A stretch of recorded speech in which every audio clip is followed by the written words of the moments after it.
அன்பினர்களே, ஈரானும் அமெரிக்காவும் ஒரு போருக்குள் நெருங்கி வரும் நிலையில் ஏட்டுக்கு போட்டியான ஸ்டேட்மெண்ட் கொடுக்கின்ற நிலையிலும் இன்னும் ஒரு சமாதான பேச்சு என்ற ஒரு போலியும் நடைபெற்று வருகின்ற நேரத்தில் பாகிஸ்தானும் நாங்கள் இன்னும் பேச்சுவார்த்தையில் இருக்கின்றோம் என்று சொல்லிட்டு ஏகப்பட்ட விடயங்கள் நாம் ஏற்கனவே தந்திருக்கிறோம். ட்ரோன்கள், ஆளில்லா விமானங்கள் ஈரானுக்குள் வேவு பார்ப்பதற்காக நுழைவதுமாக இப்படியாக அமெரிக்காவும் ஈரானும் ஒரு போருக்குள் தான் இன்னும் இருக்கின்றார்கள். இந்த நிலைமையில் தொடர்ச்சியாக ஜலசந்தி ஐஆர்ஜிசியின் கட்டுப்பாடு தான் இருக்குது. அமெரிக்கா ஏதோ முற்றுகை என்று சொன்னாலும் கூட இன்று ஞாயிற்றுக்கிழமை நேற்று முதல் இன்று வரையுமான 24 மணி நேரத்திற்குள் 28 உலகளாவிய 28 வர்த்தக கப்பல்கள் ஜலசந்தியை கடக்க அனுமதித்துள்ளது.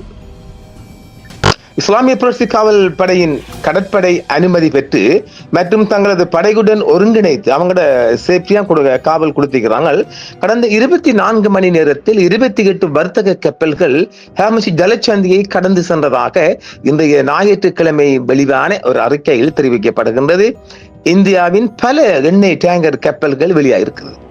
ஞாயிற்றுக்கிழமை வெளியிடப்பட்ட ஈரானின் ஓர் அறிக்கையில் எண்ணெய் டேங்கர்கள், கொள்கலன் கப்பல்கள் மற்றும் பிற வர்த்தக கப்பல்கள் உள்ளிட்ட இந்த கப்பல்கள் பாதுகாப்பு ஏற்பாடுகள் மற்றும் படையுடனான ஒருங்கிணைப்பின் கீழ் ஹார்முஸ் ஜலசந்தியை கடந்து சென்றதாக ஐஆர்சி கடற்படை இன்று ஞாயிற்றுக்கிழமை உத்தியோகபூர்வமாக தெரிவித்துள்ளது.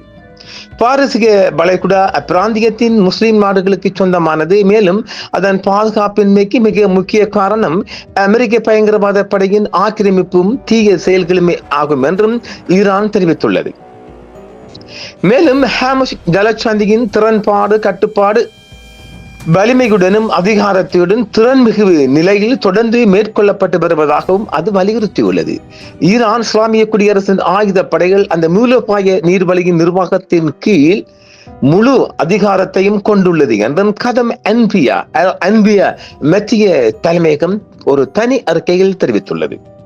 அனைத்து கப்பல்கள், வர்த்தக கப்பல்கள் மற்றும் எண்ணெய் டேங்கர்கள் ஆகியவை நியமிக்கப்பட்ட பாதைகள் வழியாக பயணிக்க வேண்டும் மற்றும் நீர்வழிக்குள் நுழைவதற்கு முன்பு ஐஆர்ஜிசி கடற்படையின் அனுமதி பெற வேண்டும் என்று ஏற்கனவே தலைமையகம் விதித்துள்ள கட்டுப்பாட்டுகளுக்கு அமைவாக அவைகள் ஈரானிய இராணுவத்தின் அனுமதியுடன் நன்றாகவே பயணிக்கின்றது. விதிமுறைகளுக்கு இணங்க தவறினால் கப்பல் போக்குவரத்து பாதுகாப்பு கடுமையாக பாதிக்கப்படலாம் என்றும் ஈரான் எச்சரித்துள்ளது. அதற்கமைய ஜலசந்தியை கடக்கின்ற போது ஒட்டுமொத்தமாக ஈரானின் அனுமதி பெற்றே கப்பல்கள் பயணிக்கின்றது. புதிதாக அறிமுகப்படுத்தப்பட்ட ஒரு அமைப்பின் கீழ் நீர்வழியை கடக்க விரும்பும் கப்பல்கள் info@fgs என்ற ஒரு இமெயிலும் போடு என்ற அதிகாரப்பூர்வ முகவரியிலிருந்து பயணத்தை நிர்வகிக்கும் விதிகள் மற்றும் நடைமுறைகளை விவரிக்கும் ஒரு மின்னஞ்சலையும் பெறுகின்றது. அதாவது தனியாக கப்பல்கள் ஜலசந்தி ஊடாக பயணிப்பதற்காக ஒரு ஸ்பெஷல் ஒரு இமெயில் ஒன்று ஓபன் பண்ணி அந்த மெயிலுக்கு போறவங்க அனுமதி பெற்றுக் கொள்ளலாம் என்றும் சொல்லப்படுகிறது. சட்டவிரோதமான மற்றும் துண்டாடப்படாத அமெரிக்க இஸ்ரேலிய ஆக்கிரமிப்பை தொடர்ந்து ஹார்முஸ் நீர்வழி வழியாக செல்லும் போக்குவரத்தின் மீது ஈரான் கடுமையான கட்டுப்பாடுகளை விதித்திருக்கின்றது. ஈரானிய கப்பல்கள் மற்றும் துறைமுகங்களை குறிவைத்து சட்டவிரோத முற்றுகையை அமெரிக்க ஜனாதிபதி டொனால்ட் ட்ரம்ப் அவர்கள் அறிவித்த பின்னர் இந்த நடவடிக்கைகள் மேலும் விரிவுபடுத்தப்பட்டன. ஐஆர்ஜிசி கடற்படை அனுமதி பெற்ற பிறகு 24 மணி நேரத்திற்குள் 20 வர்த்தக கப்பல்கள் ஹார்முஸ் நீர்வழியை கடந்து சென்றன. ஐஆர்ஜிசி கடற்படை அனுமதி பெற்ற பிறகு 24 மணி நேரத்துக்குள் 20 வர்த்தக கப்பல்கள் ஹார்முஸ் ஜலசந்தியை கடந்திருப்பது என்பது ஒரு பெரிய விடயமாகவும் அவர்கள் சொல்லுகின்றார்கள்.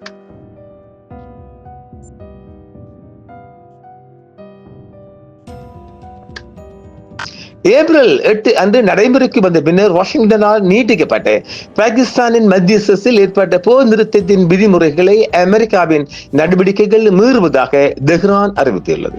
ஹார்முஸ் நீர்வழி உலகின் எண்ணெய் விநியோகத்தில் ஏறக்குறைய 1/5 பங்கை கையாளுகிறது. இது மூலோபாய முக்கியத்துவம் வாய்ந்த கடல்வழி பாதைகளில் ஒன்றாகவும் விளங்குகிறது.